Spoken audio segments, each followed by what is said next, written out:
মনে বড় আশা ছিল যাব মুখওয়ালা মদিনাওয়ালা আমায় তুমি দেখা দাও মনে বড় আশা ছিল যাব মায় পিছনের ভাইরা উঁচু কণ্ঠে বলো চাউল দিতে চাই কি চাই না তাহলে এক মন চাল দিয়ে দাও এখন ওই পাশে কিন্তু চিন্তা গেছে এখন আপনারা মন সম্মান রক্ষা করেন এখন এই বরাবর থেকে একজন দেন এক মন চাল দাঁড়ান বাবা নারে সুলগান নারে তাকবীর নারে রিসালাত এই জওয়ান মেরে হারিয়ে গেছে বুড়া বেটা বেহেশতে যাইতো না এই বুড়া মানুষ বেহেশতে যাইতো না 33 বছরের জওয়ান বানায়া বেহেশতে ঢোকাবে সাথে থাকবে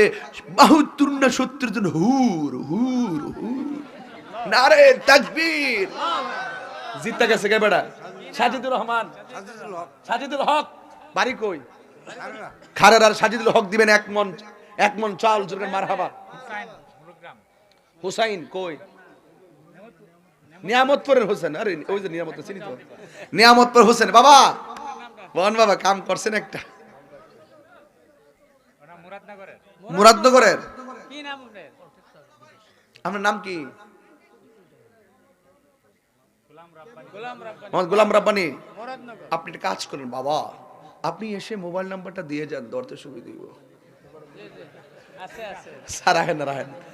জোর আপনি যে লাভ দেখার হইছেন মিয়া এক মন চাউল মানে 10 মন চালের মতো মনে হইতেছে আমার কাছে মারহাবা গান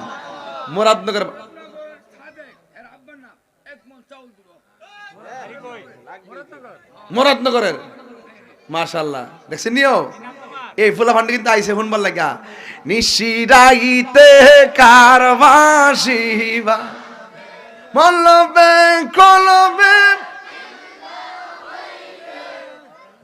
দেখছেন কি এটি কিন্তু এর লাগি আইছে হেরার খাওন দিতেই বনাইলে কিন্তু সওয়ালে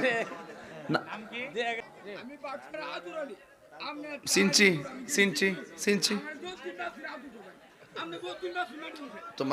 তোমার আদর করছি না তুমি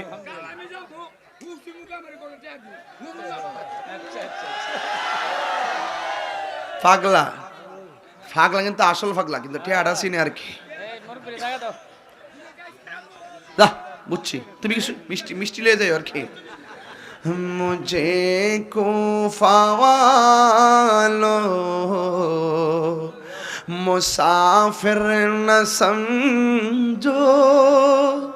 मैं आया नहीं हो बुलाया गया हो এই গুলাশারের রুহুল আমিন সাহেব দিবেন এক মন চাল জোরে মারহাবা গুলাশারের মোহাম্মদ রুহুল আমিন তিনি দিয়েছেন এক মন চাল কবুল করো মঞ্জুর করো হায়াতে বরকত দিয়ে দাও মা বাবার গুনাহ মাফ করে দাও তুমি না দেখেই মরণে ডাক দেনা জোরে জোরে বলেন আমিন।